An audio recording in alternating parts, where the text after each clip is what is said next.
Marcos capítulo 5, verso 2, nós iremos ler até o verso de número 15. Eu comecei falando hoje pela manhã sobre Jesus tem o controle de toda a situação. E nós falamos um pouco sobre a travessia do mar da Galileia, onde Jesus atravessou com os discípulos e uma forte tempestade assoprou contra eles. Porém, Jesus se levantou e mostrou para a tempestade quem é que tem o controle. E agora nós iremos finalizar com esse fato, essa história, esse acontecimento, falando da tempestade que existia dentro do ser humano, dentro de um homem, e que precisava que Jesus também acalmasse aquela tempestade. Marcos capítulo 5, verso 2, diz assim: ao desembarcar, logo um homem possuído de espírito imundo veio dos túmulos ao encontro de Jesus. Esse homem vivia nos túmulos e ninguém podia prendê-lo, nem mesmo concorrentes. Por quê? Tendo sido muitas vezes preso com correntes e cadeias, as cadeias foram quebradas por ele e as correntes foram despedaçadas. E ninguém conseguia prendê-lo. Andava sempre de dia e de noite, gritando por entre os túmulos e pelos montes, ferindo-se com pedras.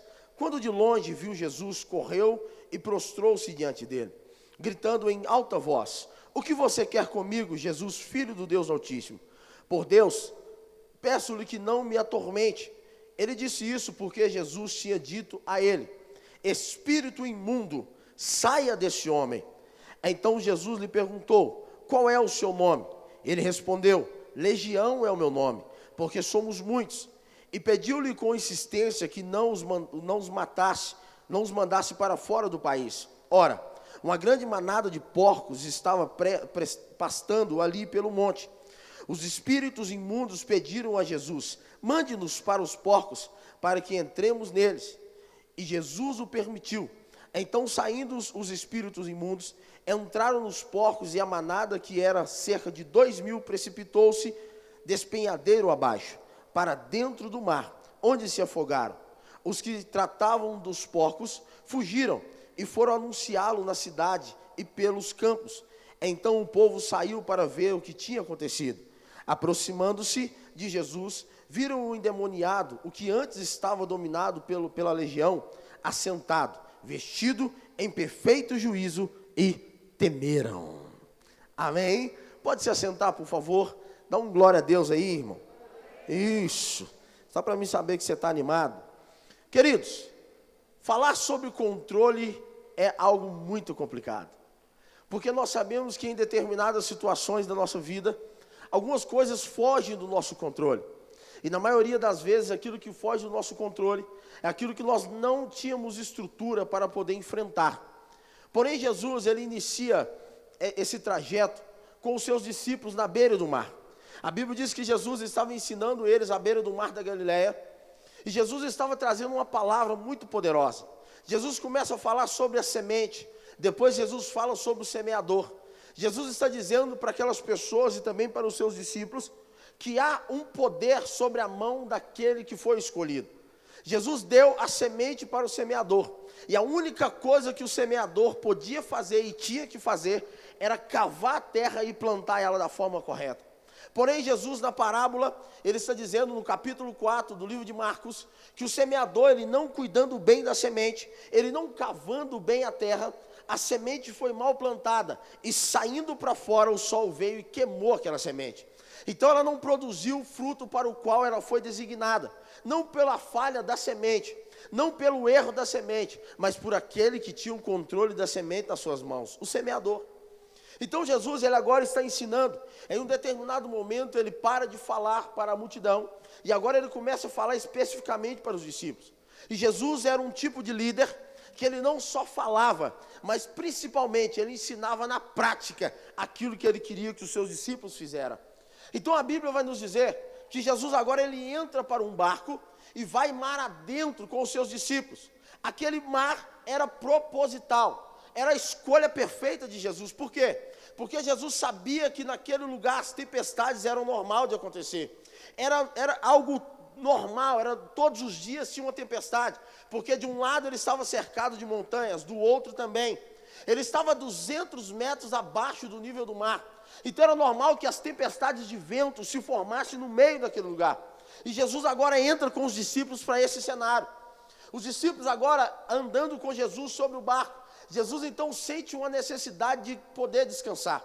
Jesus agora quer descansar o seu corpo físico. Jesus agora quer recarregar as suas energias. E o texto vai nos dizer que Jesus então dorme na popa do barco. Quando Jesus cai em um sono gostoso, tranquilo, a Bíblia vai nos dizer que uma forte tempestade, uma forte o quê? Tempestade, ela vem sobre o barco. E os discípulos amedrontados, pensando que ali seria o fim, ali seria o término da sua caminhada.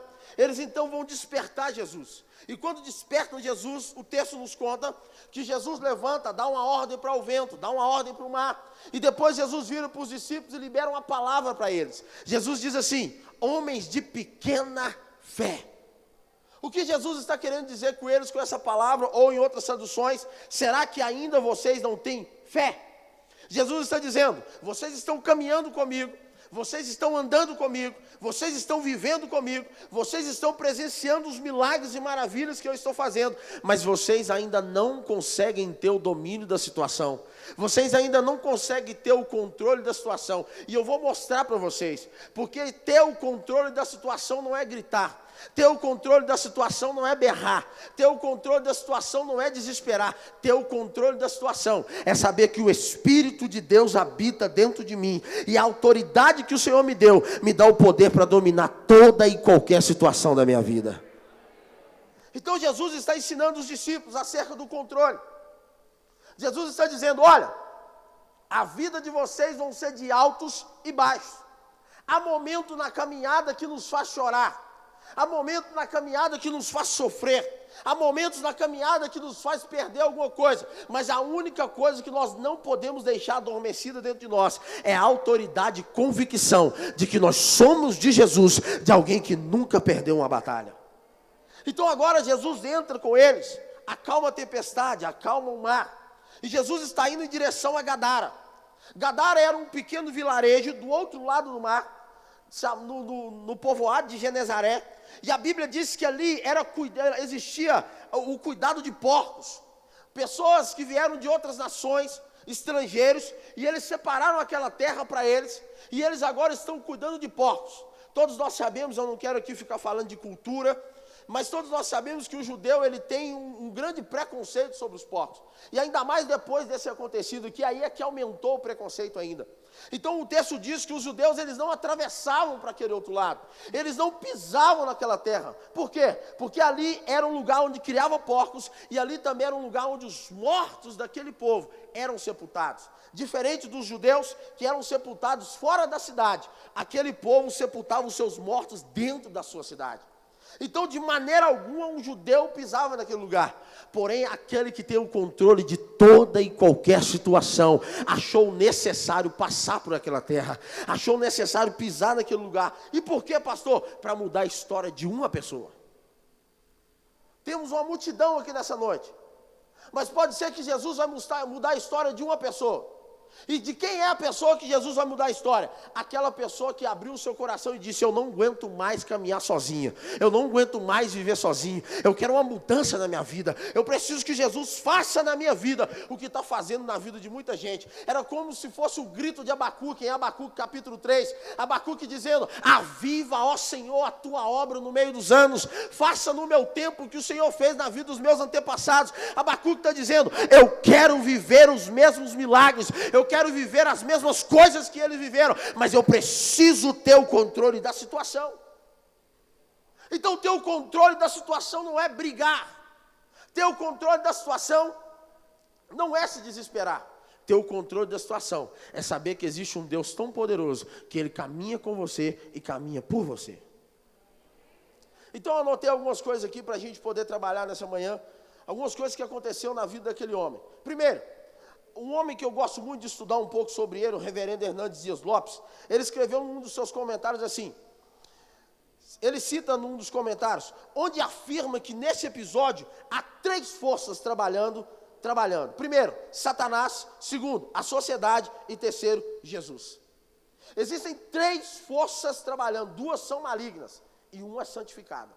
A primeira é Satanás, que quer destruir a vida de todo e qualquer ser humano.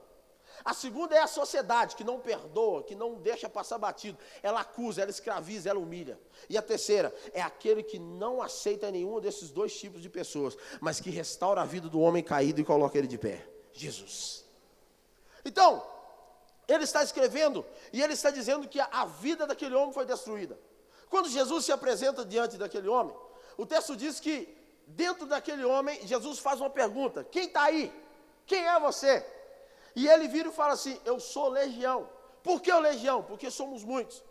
A Bíblia usa esse termo legião para dar uma similaridade à guarda pretoriana de Roma, que era composta de 6.000 homens. Então, quando você olha para o texto e sai essa palavra legião, esse texto está dizendo que existia 6.000 demônios dentro daquele homem. O texto diz que o sofrimento daquele homem era tão grande, mas tão grande, que além dele arrebentar todas as correntes que tentavam prender ele também rasgava suas vestes e se cortava com as pedras. Gritava dia e noite, não bebia, não comia, não tinha convívio com mais ninguém. A casa dele era o cemitério. Imagina você indo visitar alguém chamando você para almoçar, e o almoço vai ser um almoço até bonito, mas o cenário é totalmente oposto àquilo que você está acostumado. E almoçar num cemitério. Alguém aqui já foi? Não é lugar para isso. Mas a Bíblia diz que esse homem morava dentro de um cemitério. Todo mundo havia abandonado ele. Ninguém queria chegar perto dele. Mas a Bíblia diz que Jesus sentiu compaixão. E Jesus escolheu passar onde ele estava. Eu quero liberar uma palavra sobre a sua vida aqui nessa noite. Não tem lugar que Jesus não possa entrar e salvar uma vida. Não tem lugar que Jesus não possa entrar e transformar uma história. Eu declaro sobre a sua casa, sobre a sua família, que Jesus está entrando na tua história e está salvando aquele que está perdido. Aquele que o vizinho, aquele que o amigo, aquele que o colega diz que não dá em nada. Jesus está dizendo nessa noite: eu vou lá, vou resgatar ele, vou libertar ele, vou colocar ele de pé, vou alimentar, vou colocar ele para anunciar o que eu fiz sobre a vida dele. Amém? Então Jesus entra naquele cenário e 3 coisas aconteceram com aquele homem. Primeiro, o que Satanás fez por esse homem? A primeira coisa que Satanás fez por ele foi destruir a sua família. Ele não tinha mais o direito de conviver com a família. Além de morar num lugar que sofria grandes preconceitos, ele agora estava possuído por demônios e estava morando dentro de um cemitério. Imagina alguém ser tirado da sua casa e ir morar dentro de um cemitério. Alguém aqui já foi evangelizar morador de rua? É terrível, né? Você não foi, você está precisando de ir, meu irmão. Te dou um conselho aí lá. Você vai mudar muita coisa no seu coração. Quando você vai visitar um morador de rua, a primeira coisa que ele fala para você é que ele foi colocado para fora. Alguns saíram porque querem ter uma liberdade que não existe. Outros foram colocados por causa de situações no meio do convívio familiar. E quando uma pessoa é ferida no meio do convívio familiar, ela não sente mais confiança e ela não consegue mais acreditar que a família é uma instituição sagrada. O pastor Cosmo está trabalhando aqui nas sextas-feiras com família. E é um trabalho muito complicado. É mais complicado que lidar com o casal. Porque quando uma família é destruída, para você conseguir rejuntar ela de novo, é muito difícil. Porque a primeira coisa que Satanás faz é destruir a crença que o homem tem na família. E esse homem foi destruído, ele não convive mais com a família. Esse homem não vivia mais em casa. Diz o texto que ele andava pelo sepulcro. Sepulcro é caminho de morte. O homem que anda sem Deus caminha sem direção. A morte não traz a paz. A morte sempre traz a preocupação. Quando você recebe uma notícia que alguém está à beira da morte, você fica preocupado. Por quê? Porque nós não estamos acostumados a perder nem na brincadeira do 2 a 1. Nós não queremos perder nem brincando de bola. E eu me lembro que eu sou muito ruim de bola. E quando meu pai me deu uma bola, eu fui brincar com a galera e meu time estava perdendo, a primeira coisa que eu fiz foi catar a bola aqui e falar assim: eu vou embora, antes de tomar o próximo gol. Então ninguém está acostumado a perder, porém esse homem perdeu a sua família. No livro de Jó, capítulo 8, verso 13, diz assim: assim são os caminhos de todos os que se esquecem de Deus. A esperança do ímpio se aniquilará. Sua segurança será frustrada e a sua confiança será como uma teia de aranha. Ele se apoia em sua teia, mas ela não suportará. Segurar-se, mas ela não resistirá. Tentar voltar para casa, ele até tentou. Tentar acreditar na família, ele até tentou. Porém, o texto nos diz que Satanás destruiu isso dentro dele. A primeira coisa que o diabo quer fazer comigo e com você é tirar a paz do nosso coração. Mas hoje Jesus nos trouxe aqui para nos dizer, Ele tem o controle de tudo e de todas as coisas. Você sairá daqui em paz, você sairá daqui tranquilo, você sairá daqui confiante de que Jesus é o seu Salvador. E nada e nem ninguém vai desfocar você. Segunda coisa que Satanás fez, ele destruiu os seus relacionamentos sociais. Uma pessoa caída, ela não consegue ter confiança em se relacionar socialmente com as pessoas. Uma pessoa que se perde no seu caminhar, ela não consegue mais ter confiança e dar credibilidade para si mesmo, para conviver no meio de outras pessoas. Percebe que a pessoa que sempre viveu em grandes, cercado de muita gente, quando ele perde esse prazer de estar diante das pessoas, a primeira coisa que ele faz é se trancar dentro de casa. E a pessoa que se tranca dentro de casa, ela se sente tão pequena, que ela dá coragem para a sociedade humilhar ela ainda mais. Porém, Jesus entra naquele lugar. Jesus não se importa com o que a cultura estava dizendo. Jesus não se importa com o que a lei estava dizendo. Jesus só se importou que uma alma vale mais que o mundo inteiro. E o propósito de Jesus foi salvar aquele que estava perdido. O propósito de Jesus era libertar quem estava acorrentado. O propósito de Jesus era livrar a vida de quem estava possuído por demônios. É por isso que a minha vida e a sua vida é tão boa de se viver.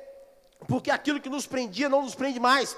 Aquilo que nos aprisionava não nos aprisiona mais. Aquilo que nos acorrentava não nos acorrenta mais. Por quê? Porque Jesus pisou dentro da minha, Jesus pisou dentro da sua casa, e Ele mudou a nossa história, mudou o nosso coração, mostrou que Ele tem o domínio dessa situação e nos fez ficar de pé.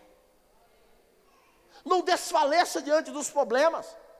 Se as pessoas apontam o dedo para você e dizem que você não vai dar em nada, seja bem-vindo ao meu time, é o que eu ouço todo dia. Porém, o meu coração está firmado naquilo que Jesus diz que eu sou, naquilo que a Bíblia diz que eu sou, naquilo que a Bíblia diz que eu tenho. A Bíblia diz que eu sou mais que vencedor por meio de Cristo Jesus, então eu sou. A Bíblia diz que eu sou embaixador de Cristo, eu represento Ele na terra, então eu sou. A Bíblia diz que todas as bênçãos estão liberadas sobre a minha vida, então eu tomo posse. Aquilo que falam sobre mim não é o que Jesus acredita que eu sou. Então nós precisamos ter essa convicção. O mundo sempre vai pregar peças sobre nós. O mundo sempre vai querer falar que nós temos que fazer isso, nós temos que fazer aquilo, mas o que nós temos que fazer é o que glorifica o nome de Jesus. Satanás investiu pesado na vida dele. Esse homem já não tinha mais amigos.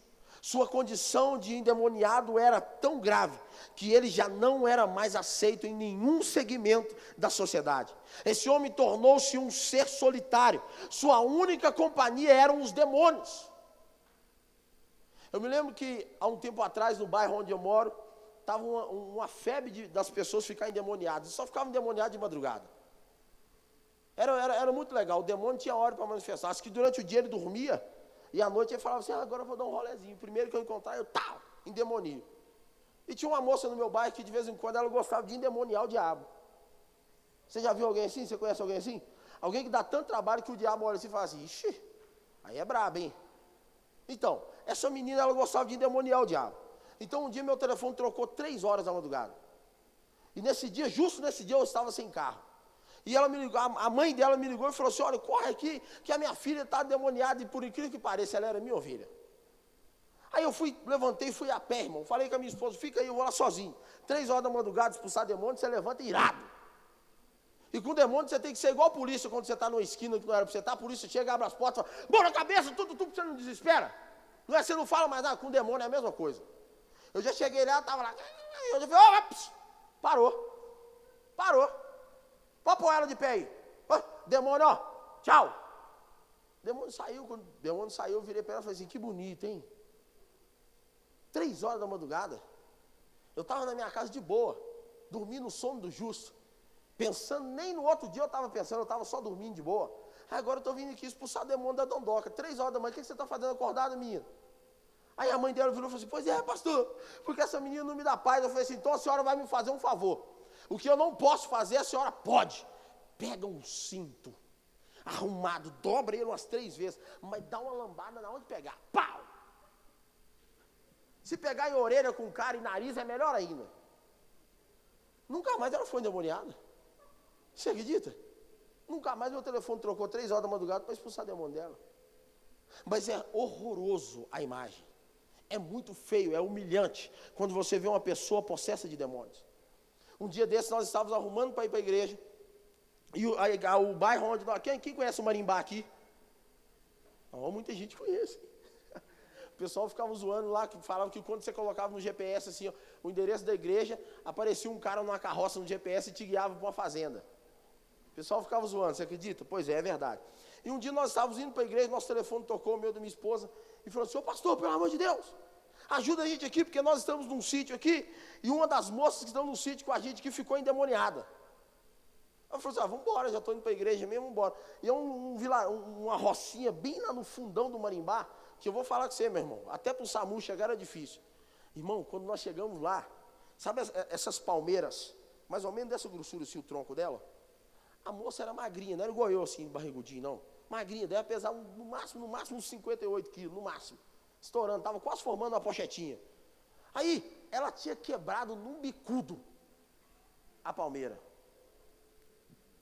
Falei assim, deu uma ajustada no óculos aqui, falei assim, rapaz, o negócio aqui tá feio mesmo. E quando nós chegamos, ela estava deitada no chão, parece que o demônio tinha desmaiado ela.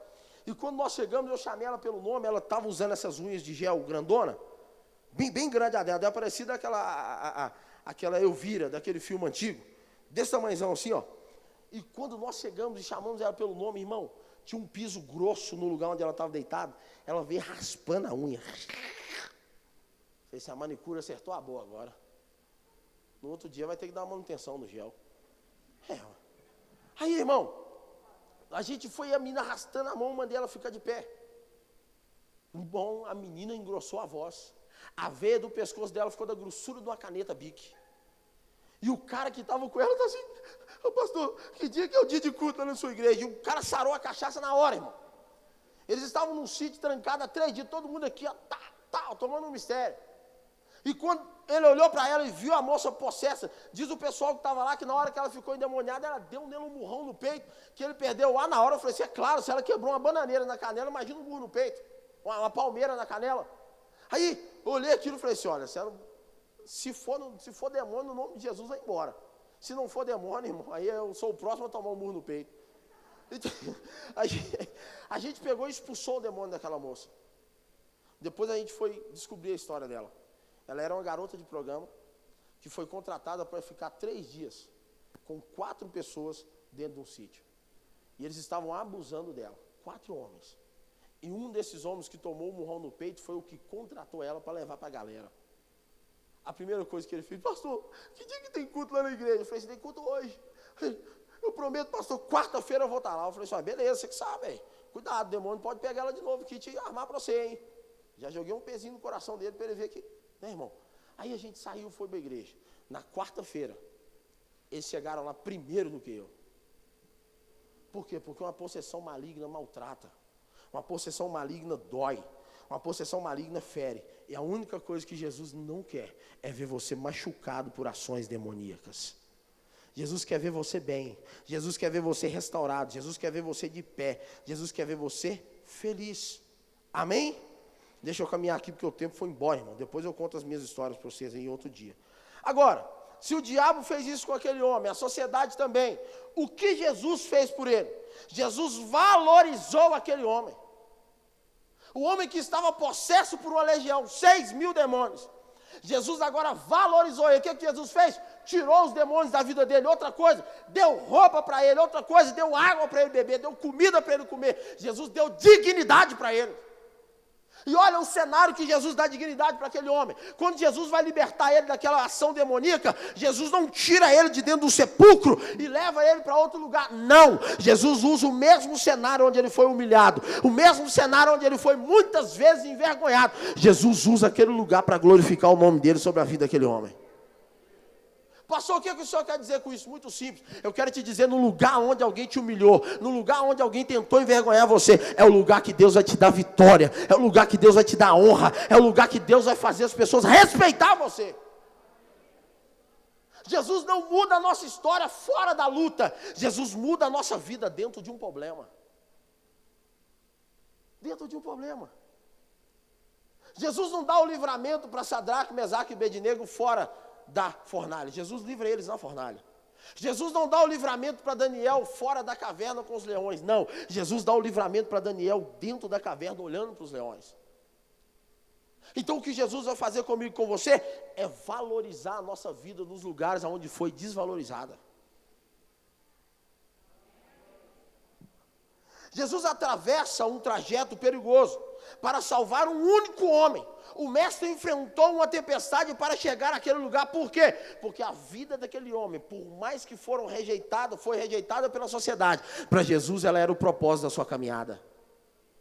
Jesus não veio para fazer milagre, Jesus veio para salvar. Pastor, então por que acontece o milagre? O milagre acontece porque é um bônus da salvação, é graça. Mas o propósito original é salvar, libertar, curar, transportar o homem do reino das trevas para a glória de Deus. Para a gente ganhar tempo aqui, segunda coisa que Jesus fez com ele, Jesus libertou aquele homem das opressões demoníacas. Jesus trouxe ele de volta em sã consciência e deu vestes novas para ele, saciou a sua sede e matou a sua fome. Um dia eu e você estávamos nessa mesma condição de humilhados, condição de isolados em um lugar, mas Jesus achou por bem passar onde nós estávamos e salvar a nossa vida. Você pode dar um glória a Deus por isso? No livro de 1 João, capítulo 3, verso 8, diz assim: aquele que vive habitualmente no pecado é do diabo, pois o diabo peca desde o princípio. Para isto, o Filho de Deus se manifestou, para destruir as obras do diabo. Outra coisa que Jesus fez com ele, aqui eu vou até fechar meu tablet aqui, pastor, porque senão eu empolgo aqui no negócio e não paro de falar, viu? A última coisa que Jesus fez na vida daquele homem, Jesus deu dignidade para ele. Quantos de nós caminhamos sem dignidade? Quantos de nós já caminhamos sendo zombados pelos nossos vizinhos? Quantos de nós aqui já fomos desacreditados pela nossa família? Tem alguém aqui? Quantos aqui já foram desacreditados pelos amigos? Pelo patrão? Tem gente aqui que já foi desacreditado por tudo uma vez, Natácia. Mas seja bem-vindo ao meu time. Até hoje as pessoas olham para mim e falam assim: você é pastor? E eu faço essa carinha assim, ó. Sou eu mesmo. Um dia eu fui pregar numa igreja, fui convidado para pregar, e eu cheguei um pouco mais cedo que o pastor. Depois o pastor chegou, eu estava sentado lá atrás, o pastor chegou e está fazendo culto. Aí teve uma hora que ele virou e falou assim: agora vamos ver se esses pastor estrelinha chega, pelo menos antes do louvor acabar. E eu estava lá no fundo sentado, há um tempão. Aí o auxiliar dele virou e falou assim: pastor, o pastor chegou. Ele, não quero ver se ele vai chegar, vamos ver a igreja. Eu fiz assim: eu estou aqui, pastor. Aí ele: vem cá, pastor, senta aqui na frente com a gente. Falei: as pessoas vão sempre desacreditar de mim, desacreditar de você. Mas o que nós precisamos mostrar para ela é aquilo que está cheio no nosso coração. Se nós mostrarmos para a sociedade do que está cheio o nosso coração, então nós vamos conseguir ser uma chama acesa diante da sociedade. Romanos capítulo 8, verso 19, diz que a natureza caída aguarda com ardente expectativa pela manifestação dos filhos da luz. Sabe o que esse texto está dizendo? Está dizendo que o povo lá fora está esperando a minha e a sua iniciativa para que a vida deles sejam transformadas. Você pode ficar sobre os seus pés, por favor? Quero terminar essa mensagem com você de pé.